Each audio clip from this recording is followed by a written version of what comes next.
Milagros de Dios en el Antiguo Testamento.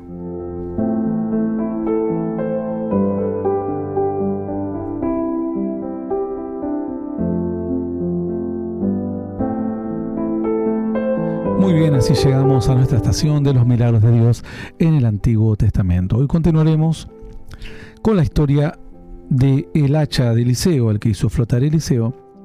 Ayer les hemos comentado que para abordar ciertas historias de la Biblia, entenderlas, a veces hay que tener ciertos parámetros, ciertas pequeños mecanismos, pequeñas formas de entrar a conocer un texto. En este caso les hemos dicho cómo lo fuimos resolviendo, como para que ustedes, si tienen dificultades para entender algún otro texto, tomen un parámetro similar y les sea mucho más fácil la resolución del mismo. Ya contamos esto, que los hijos de los profetas le dijeron a Eliseo: estamos en un lugar estrecho, vamos al Jordán a cortar algunas vigas y haremos un lugar para que habitemos. Entonces Eliseo va con ellos. Entre que alguien cortaba un árbol, se le cae el hacha al agua, y cuando se le cae dice: era prestada, ¿qué voy a hacer ahora? Eliseo le pregunta: ¿dónde la dejaste? ¿Dónde se te cayó? Él le muestra el lugar. Eliseo tira un palo, corta un palo, lo lanza y hace flotar el hierro. Entonces, dice la Escritura que luego le extendió la mano esta persona y lo tomó. Hemos dicho que a veces podemos comenzar muchas historias, vamos texto por texto, párrafo por párrafo, palabra por palabra. Pero hay otras que cuando son muy complejas y podemos entrar en tomar ideas equivocadas, conviene a veces empezar por cuál es la enseñanza que nos quiere dar este texto, cuál es la enseñanza final. Tenemos una gran enseñanza que es el milagro de Dios.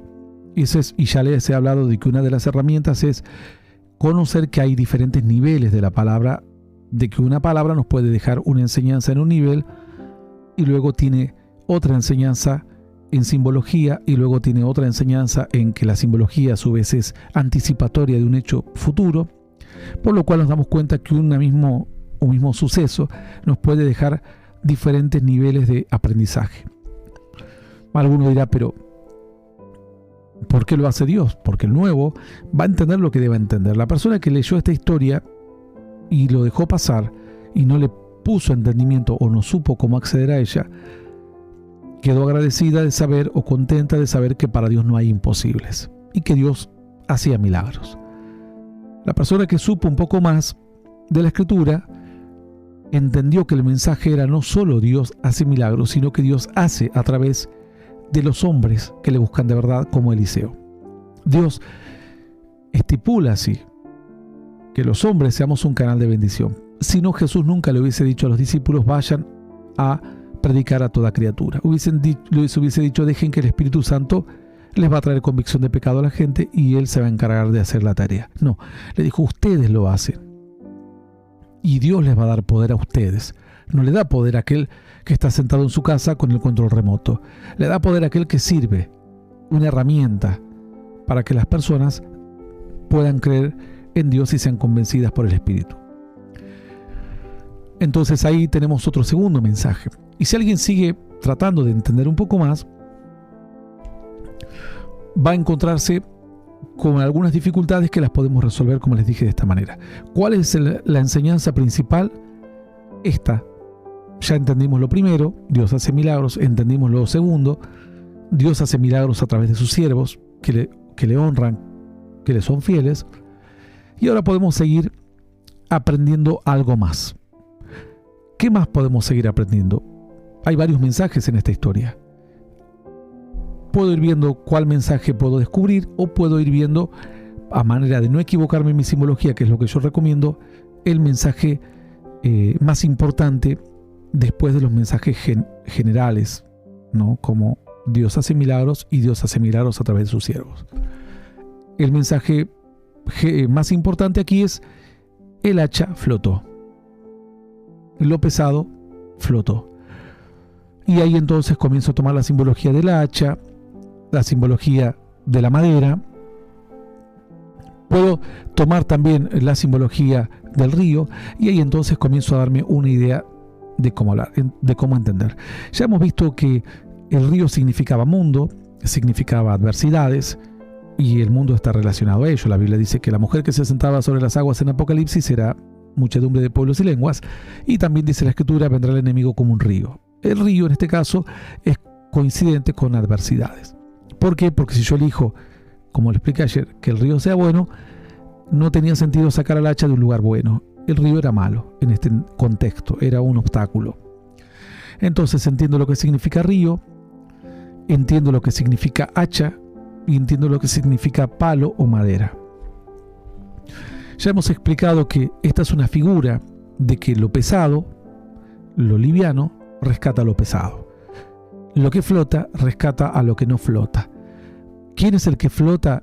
Bueno, siguiendo con esta idea de que el mundo son dificultades y adversidades, y el río significa gente, y el mundo, es decir, las adversidades, el Señor dijo, confiad, yo he vencido al mundo. Entonces el creyente va a vencer, el creyente va a salir a flote en esta vida. Vamos a tener enfermedades, vamos a tener dificultades, problemas a la familia, cualquier situación que le toque a otros nos va a tocar a nosotros. Probablemente, algunas sí, algunas no, pero cuando nos toque, vamos a tener los recursos, la bendición para salir adelante, flotar. Mientras que el peso está asociado al pecado, está asociado a lo malo. La Biblia dice, despojémonos del peso, del pecado que nos asedia. El peso está asociado a estar lejos de Dios. Jesús dijo, tomen mi carga, que mi carga es liviana, ligero mi yugo. Entonces, el hierro significaba lo malo en cuanto al peso, en cuanto que no es posible que pueda enfrentar la corriente del río y soportar salir a flote, y el palo, el elemento de flotación que hace que el hierro pueda flotar, es decir, rescatar al hierro. El hierro representa a las personas lejos de Dios, o el que está en incredulidad. Recuerden que comparamos con Jesús cuando le dijo a Pedro, ven, camina sobre las aguas, pero Pedro duda y se va abajo y se hunde. Entonces, cuando dudamos, nos transformamos en hierro, queremos resolver nuestros problemas y no aprendemos a dejar nuestras cargas. La Biblia dice, echa sobre el Señor tu carga y Él te sustentará. No dejará para siempre caído al hombre bueno. Entonces, el hierro representa carga, peso.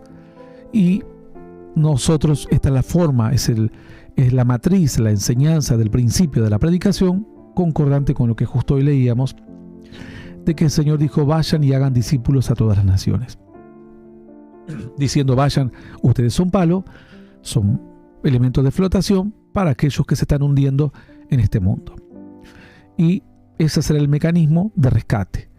Un elemento de flotación o un elemento liviano, o alguien perdonado o alguien salvado, para rescatar a alguien que está en el fondo. Esto, si no, sería ciego que guíe a otro ciego, los dos caerán en el hoyo. El que puede guiar a un ciego es aquel que ve. Dos ciegos no se van a ayudar, dice la Escritura. Esto creo que ya lo desarrollamos bastante. Hago un breve resumen para que les refresque la memoria y entiendan. Esto era una figura de lo que iba a ocurrir con Cristo.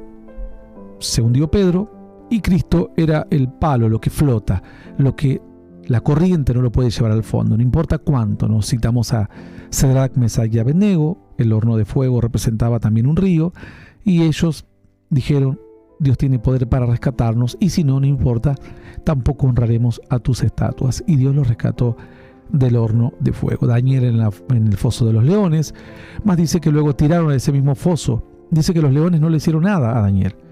Pero luego dice la Escritura que los que, entendiendo el rey que había ocurrido un milagro, los tira a los que acusaron a Daniel y dice que ni bien estaban cayendo al foso, los devoraron completamente. Es decir, el río a uno no le hizo nada, que es Daniel, flotó, salió del foso, y a otros los devoró, que eran hacha, digamos.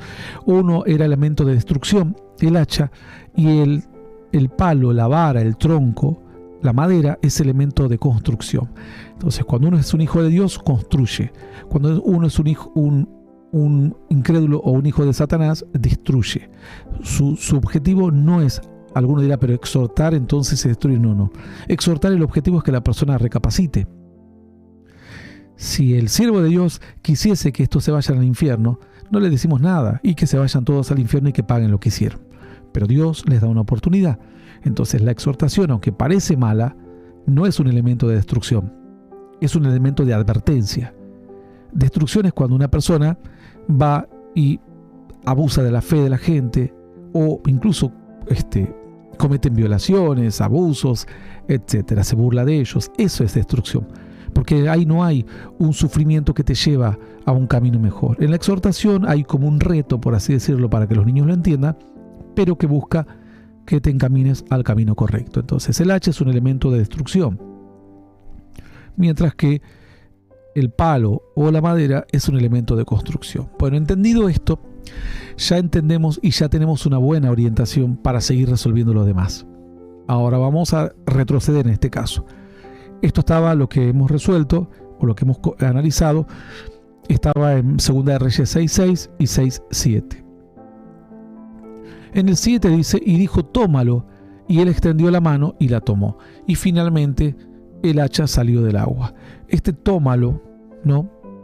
Sería como alusión a este rescate final de la humanidad hacia la eternidad, porque la Biblia dice que si esta morada se deshiciese, tenemos morada eterna allá en los cielos. El Señor dijo, en la casa de mi Padre muchas moradas hay, voy yo pues a preparar una para vosotros. El objetivo final es sacarte definitivamente del río, no que flotes, no, que flotes es un objetivo temporal, hasta que llegues al final de tus días y finalmente Dios te saque definitivamente de este río que es este mundo, estas adversidades de esta tierra, y entres a un lugar donde no hay más lágrimas, no hay más tristeza y no hay más dolor. Esta es la aplicación y la continuación en el versículo 7. Dice que el varón de Dios preguntó ¿dónde cayó? Y él le mostró el lugar. Entonces cortó un palo, lo echó allí e hizo flotar el hierro y dijo tómalo, y él extendió la mano y lo tomó. Y también lo que vimos es que el palo lo tira a donde estaba el hierro. Si vas a hacer un milagro, no necesitas tirar un palo, solamente podés hacer flotar el hierro. No tiene que intervenir, pero era una figura, era un acto anticipatorio de la forma en que Dios iba a salvar a las personas. Y luego le dice, ahí cayó. A ver, si vas a hacer un milagro, puedes tirar el palo a la otra orilla y va a flotar igual, porque ya estás hablando de un milagro. Así es que el hacha se mueve a 5 metros. Pero eso estaba mostrando de que donde esté la necesidad, ahí debemos estar. Si la necesidad está en la calle, vamos a la calle. Si está en las redes, vamos a las redes. Si está en el hospital, vamos al hospital. Donde esté el cuerpo muerto, allí estarán las aves, dice la Escritura. Bueno, finalmente el verso, como dijimos, extendió la mano y lo tomó, hace alusión al fin de las cosas, que es la eternidad con Dios. No solo que salgas a flote en esta vida, sino que salgas definitivamente. Pero hay otros mensajes aquí ocultos y otras enseñanzas. Vamos a tratar de ver las demás enseñanzas. Ya hemos visto el 6 y el 7, nos queda el 1 al 5. Los hijos de los profetas dijeron a Eliseo, he aquí el lugar en que moramos, contigo nos es estrecho. Bueno, dice, nos es estrecho. Vamos ahora al Jordán para que tomemos de allí cada uno una viga y hagamos allí lugar en que habitemos. Y él dijo, andad. Primero, ¿de qué se trata esto? De una comunidad de fe. La gente a veces habla de una iglesia y piensa en que la iglesia se inventó con Cristo. No. La iglesia ya era una idea de Dios, ya existía. Ya existía una comunidad de fe, de hombres que compartían la misma creencia, a través del templo, a través del tabernáculo, a través de estas compañías de profetas o hijos de profetas, como se denominaba estos grupos, donde entre ellos se fortalecían, aprendían las Escrituras, cantaban a Dios, iban y daban mensajes a algunos pueblos y demás. Esto es una comunidad de fe. Luego el Señor le manda a los creyentes, porque ellos eran galileos, a que ellos entiendan que la forma de preservar la fe es mantenerse en una comunidad de fe, lo cual se denomina luego eclesía o iglesia. Entonces, ya aquí había una comunidad, pero dice que ellos estaban creciendo. He aquí el lugar en que moramos contigo nos es estrecho, dice, ya estamos creciendo, hemos crecido, pero no podemos estar más personas aquí. Es decir, tenemos que crecer más, vamos a crecer más. Y para que, a medida que crecemos, tenemos que tener las comodidades. El mensaje entonces es, nuestra comunidad de fe está creciendo, pero está en un crecimiento que no es cómodo, no es lo que nosotros esperamos, porque es como ir a una iglesia y estar parado todos los días, un día, dos, bueno, pero en algún momento tienen que agrandar la iglesia, traer más sillas, etc. ¿Quién le dice? Vamos ahora al Jordán y tomemos de allí cada uno una viga y hagamos de allí lugar en que habitemos. Y él le dijo, andad. Entonces, al Jordán le dice, vamos al Jordán y allí habrá vigas. El Jordán, simbólicamente, si bien en la segunda parte de la historia, el Jordán está significando malo, río, adversidad. Yo por eso traté de explicarles que en una historia puede haber diversos mensajes. Y esos mensajes los tenemos que tratar de entender, a veces separado, porque si lo entendemos como una línea de tiempo, nos vamos a confundir. A veces en una historia misma hay diferentes hechos o actos que nos van a dejar diferentes enseñanzas. Cualquiera que leyó alguna vez una simbología sabe que a veces árbol puede significar algo bueno o árbol puede significar algo malo. Sabe que río puede significar algo bueno, un río de bendición, o río puede significar algo malo. Según la historia, el río va a significar diferentes, va a tener sus diferentes simbologías. Vemos estos cambios a veces en un libro, a veces lo vemos en un capítulo, que una simbología cambia de un lugar a otra, de un pasaje a otro, y a veces lo vemos en apenas pocos versículos. En este caso lo vamos a ver en pocos versículos, porque aquí la historia es diferente. ¿Qué le dicen ellos? Nuestra comunidad está creciendo, pero necesitamos crecer mejor, porque no entramos todos, y no vamos a crecer más. Ya la gente viene, se tira en el piso, vinieron hijos de profetas, durmieron prácticamente con los animales, entonces no vamos a crecer más. ¿Qué vamos a hacer ahora? Vamos al Jordán. Dice, y de allí tomaremos viga y hagamos allí lugar en que habitemos. Y él dijo, andad. Es decir, ¿qué tenían que hacer? Ir a tomar viga. ¿Vigas qué significa? Cortar árboles. La viga era la parte más grande del árbol, es decir, el tronco más fuerte. Y cortar árboles, el árbol bíblicamente tiene varios significados. Uno de los significados es hombres. Cuando Daniel recibe la visión de Nabucodonosor, que dice, vi un árbol grande, le dice, ese árbol eres tú que con tu copa has crecido, las aves del cielo habitan allí, tu sombra, etc. Árboles, hombre. Luego el Señor, cuando sana a un ciego, le dice, ¿ves bien? Dice, veo, pero veo a los hombres como árboles. Le pone la mano finalmente y ahora ve perfectamente. Entonces, los árboles, muchas veces en la Biblia, tienen símbolo de hombres. También el árbol tiene un símbolo negativo, porque la Biblia dice, ya está puesta el hacha en la raíz del árbol, y todo árbol que no dé buen fruto será cortado y echado. Alguno dirá, ¿por qué usted no toma esa simbología? Porque no es coherente, porque cuando aquí ellos tienen una necesidad van a buscar el árbol como bendición, no van a buscar el árbol como maldición. La Biblia habla del leño, el leño es producto del árbol, y dice, el hombre hace el leño, se calienta y luego hace un ídolo. En este caso no lo podemos tomar como una referencia de que el leño partido es comodidad para el hombre e idolatría. La idolatría es una comodidad del hombre. En lugar de hacer lo que Dios te pide, ¿por qué no me hace una oracioncita por mi camioneta para que no le pase nada? No. ¿Por qué no cambias de vida mejor, que es más difícil? El árbol, en cuanto a leña, habla de comodidad del hombre. Y habla de la idolatría también, porque dice que calienta, se calienta con el leño y luego con lo que sobra se hace un ídolo. Entonces, alguien me dirá, ¿por qué usted no toma el árbol como comodidad? Pero porque aquí comodidad es algo negativo, y ellos no van a buscar algo negativo, ellos van a buscar algo positivo, porque el problema era que estaban creciendo como comunidad de fe y tenían que seguir creciendo más, pero la infraestructura, las habitaciones o las casas que habían hecho no alcanzaba para todos. Entonces no van a buscar una maldición para crecer, van a buscar una bendición. Por lo cual en este caso el árbol es una bendición. Ellos van a buscar una bendición, pero el árbol no les servía a ellos ahí en el río, porque podrían haber hecho su tienda ahí en medio del árbol. No, el árbol lo tenían que cortar. Entonces, dice la Escritura, ahora vamos al Jordán Recuerden que el Jordán significaba, antes les dije, el río puede significar adversidad, pero en este caso el Jordán significa aguas que crecen. La Biblia dice que el que confía en Dios será como un árbol plantado junto a las corrientes de las aguas que da su fruto a su tiempo y su hoja nunca cae. Entonces lo que van a buscar ellos son árboles, y los árboles estaban cerca del agua, los más crecidos, los más gordos, los más robustos, porque necesitaban buenas vigas. Si ellos hubiesen ido a buscar al monte o a un valle, hubiesen encontrado otros árboles, pero menos robustos, porque no tienen tanta agua y tanto alimento. Entonces aquí el río, este mismo río, en esta parte de la historia, significa un lugar donde van a crecer los árboles. Recuerden que esto es compatible con lo que dice la Escritura de la visión del río de vida, donde aquel hombre va caminando 1000 codos con el agua en los tobillos, el agua en los lomos, el agua en las rodillas, etc.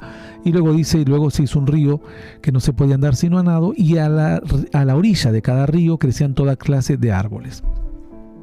Entonces, que crezca a la orilla de un río toda clase de árboles, está hablando aquí de bendición. En este contexto el árbol es un árbol de bendición. Se alimenta por el agua y da como producto esto. Ahora dice, hagamos lugar donde habitemos. Él les dijo, vayan, háganlo. Uno le dijo, te rogamos que vengas con tus siervos. Ven con nosotros. ¿Por qué le pidieron y le dicen, queremos que tú vengas con nosotros? Porque ellos entendían que aunque tenían la pericia para ir y saber qué árbol tenían que cortar, ellos no solamente querían tener la pericia, sino querían tener la bendición de Dios. Vos podés tener la pericia para ser un carpintero, pero no tener la bendición de Dios. Vos podés tener la pericia de la mecánica y decís, ahora cobro el trabajo, que se te complicó algo que no se te iba a complicar. Porque no, si bien sos bueno en tu área, no estás exento a accidentes, errores o percances. Entonces, cuando uno pide a un siervo que lo acompañe, es porque quiere la bendición de Dios en lo que va a emprender. Quiere la sabiduría, quiere la guía, quiere el apoyo, la compañía, quiere sentir que Dios está con uno. Aquí vemos siervos de Dios que no fueron a pedir un pacto y que la gente vaya a cortar arbolitos por ellos. No, el siervo de Dios fue y trabajó con sus manos. Algunos creen que el pastor es una persona débil. Prácticamente antes decía, bueno, si es medio así, una persona muy que no tiene muchos rasgos masculinos, bueno, se puede hacer ahí alguien que busca a Dios. No, eso no es así. De hecho, a Cristo lo pusieron como, mucha gente se quejaba porque decían que a Cristo lo hacían como prácticamente características por poco de mujer. Entonces, en realidad los que acusaban de esto, tanto incrédulos como creyentes, es que querían pintar como un Cristo como afeminado. Porque los hijos de Dios, los verdaderos hijos de Dios, jamás tienen este carácter. Los hijos de Dios, Jesús dice que su cara era feo y era trabajador. Imagínate las manos de un carpintero. Pero ellos lo ponían como ojos claros, rubio, menudito. No, anda, fíjate cómo es un carpintero y te vas a dar una idea. Aparte, carpintero en aquellos días se le llamaba al carpintero y al cantero, es decir, al que trabajaba con piedras. Tenías que tener músculo para levantarte los diferentes bloques de piedra y hacer tu propia casa o trabajar en la casa de otro. Entonces, los hombres de Dios fueron esforzados y valientes siempre. Pedro era un pescador, acostumbrado a arrear redes, sabe lo que pesa una red en medio del agua. Imagínate incluso con peces. Cualquier pescador te puede decir lo que pesa una red mojada y encima con carga. Entonces, pero a veces quieren desvirtuar esta idea y quieren pensar que los hijos de Dios son vagos, y los que te venden los falsos profetas es que el siervo de Dios no puede tocar nada, vos tenés que ensuciarte las manos por él. Aquí vemos profetas trabajando, no mandando a otros a trabajar, ellos trabajando, y ellos demostrando que tenían el conocimiento y la sabiduría para hacer lo que tenían que hacer. No obstante eso, dijeron, no queremos emprender esto sin ti, queremos que tú vengas. Le dijeron a Eliseo, queremos que la bendición de Dios nos acompañe siempre, que Dios esté en nuestro trabajo, que Dios esté en el nacimiento de nuestros hijos, en el negocio que emprendo, que Dios esté cuando voy a hacer un deporte, que no se aleje Dios de mí, que esté siempre conmigo. Entonces, él respondió, yo iré. O sea que el problema no era que un hombre de Dios no iba a ir, sino que estaba esperando que lo inviten, que ellos elijan estar con un hombre de Dios. Mientras trabajaban, hablaban de Dios. Mientras trabajaban, le preguntaban algo o contaban algún testimonio. Esa era la forma de la comunidad de fe en aquellos días. Dice que entonces ellos, mientras uno derribaba un árbol, pero no era que usted dijo que los árboles en este contexto significaban personas. Claro, porque en este caso el árbol, para ser de bendición, tenían que arrancarlo, tenían que cortarlo.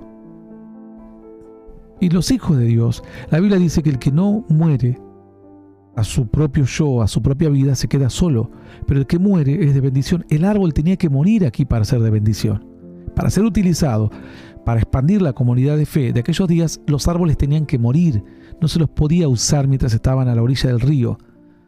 Era un proceso, en un momento de verdor. Ahora el árbol debería morir para que el árbol tuviese la fuerza y pudiese ser usado como viga, como columnas y demás. El Señor dijo, si el grano de tierra no muere, si el grano no muere y cae a tierra, se queda solo. Pero si muere, lleva mucho fruto. Entonces el apóstol Pablo dijo, os aseguro, hermanos en Cristo, que cada día muero. ¿De qué forma iba a crecer la comunidad de fe de aquellos días? Con árboles muertos, arrancados, que estaban a la orilla del río y ahora estaban listos para morir.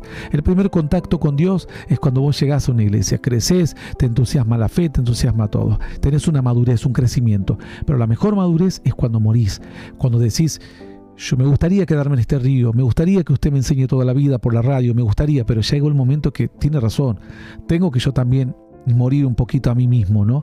Y tengo que empezar a hacer de bendición a otros, porque un arbolito verde no sirve para bendecir a otro.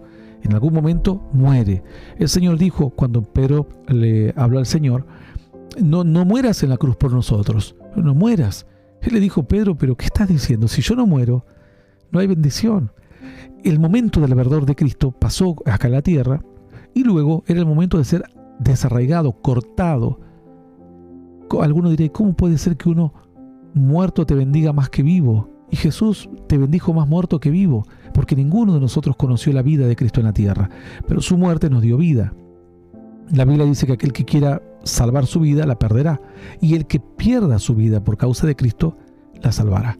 Cuando vos le dedicas un tiempo a otro por las redes, visitándolo, dándole un mensaje, invertís algunas horas, eso te salva la vida, eso edifica la comunidad de fe. En aquellos días los arbolitos estos, arrancados del río Jordán, edificaron la comunidad de fe de Eliseo y todos los profetas. Si vos te negás, si vos no querés, entonces lamentablemente la iglesia no crece, los proyectos no crecen. Hay gente que dice, no, a mí me cuesta dar un peso. Bueno, a mí también me costaba.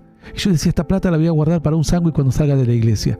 Y luego decía, mi carne decía, ¿sabes qué rico va a estar? Realmente me hacía así la película, era joven.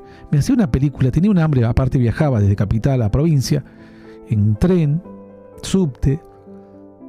Y luego, cuando llegaba allá, ya pasaban 2, 3, 4 horas, 5 horas de que estaba lejos del lugar donde vivía, una pensión universitaria. Y ya, cuando estaba por terminar la reunión, a veces sentía el olor a o choripán o algún sándwich de milanesa y decía, con esto me compro, y decía, justo vamos a orar por la ofrenda. Y yo tenía mi plata ahí y decía, no, Dios, esta plata es para mí. Y el Espíritu me hablaba y Dios me empezaba a hablar y yo luchaba con mi mente. Bueno, tenía que morir a lo mío, tenía que morir. Y así aprendí a dar a Dios, aprendí a ser parte. Luego di una motocicleta para Dios, a ser parte. Y también cuando iba a dar la motocicleta decía, no, y si la doy, después el hijo del pastor va a andar paseando en mi motocicleta que me costó tanto. Con mi trabajo la compré. Trabajaba y hacía mensajería en moto mientras estudiaba en la universidad. Pero luego Dios me dijo, pero si me la das a mí, no te preocupes. Yo me resistía a morir a mis pensamientos, a mis ideas y a confiar en Dios. Bueno, estos arbolitos tuvieron que ser desarraigados, estaban muy cómodos en el río Jordán, pero no eran bendición a la comunidad de fe. Cuando fueron arrancados, fueron de bendición a la comunidad de fe, crecieron y podían albergar muchos más hijos de los profetas. Bueno, luego dijo, este varón era prestada. Dijo, el hacha en este caso era un elemento era un elemento funcional, porque el hacha estaba sirviendo para este propósito, para cortar el arbolito. La Biblia habla de que a veces hay maldiciones o dificultades que van a venir. El hacha representa aquí la dificultad, la herida, lo que hiere el árbol, pero es la herida la que da crecimiento, es como el momento malo, como la exhortación, como la tribulación que te hace crecer. Job nunca hubiese sido Job si no hubiese sufrido lo que sufrió. Jesús nunca hubiese logrado salvarnos si no hubiese padecido lo que padeció. Finalmente, la Escritura dice así, ¿no? Es más, va más allá la Biblia, pero no vamos a tocar este tema porque no vamos a salir más, que hay vasos de honra y vasos de deshonra para tomar en cuenta en esto de la función del hacha en estos árboles que tuvieron que ser cortados, ¿no? Finalmente la Escritura, ya estamos prácticamente en el último versículo, que es el versículo 6, el versículo 5, y dijo, bueno, la preocupación era que el hacha era prestada. El hacha en este caso, como les digo, pueden significar tanto adversidades como personas a través de las cuales se ejecuta una dificultad, o alguno dice mi esposa está así o mi esposa es de esta manera. Bueno, yo me tocó una iglesia difícil, de otra manera nunca hubiese sido probado como siervo de Dios. Y esas personas están puestas ahí y fueron las que Dios eligió para que te lleguen. Fíjate cuál es la enseñanza, cuál es el propósito. Dios es el que te lleva a las almas. La Biblia dice, no me elegiste vosotros a mí, sino que yo os elegí a vosotros primero. Bueno, a mí me han llegado personas que me han sacado canas de todos los colores, como decimos en nuestro país. Pero todo ha significado un aprendizaje y que Dios conozca mi corazón y mi forma y mi paciencia y mi forma de servir y los recursos que tenía y los recursos que me faltaban para seguir trabajando para su obra. Y luego dijo, era prestada. Claro, todo lo que tenemos en la vida es prestado y en algún momento el polvo vuelve al polvo y el espíritu vuelve a Dios que lo dio. Una enseñanza tremenda, impresionante, y espero que van a poder seguir sacando mucho más ustedes de esta historia, de relaciones con versículos, con textos, con personajes. No podríamos hacerlo tan extenso, pero sí darle todos los fundamentos para que ustedes comprendan esta historia y entiendan cuántos misterios hay de la Biblia escondidos en cada versículo.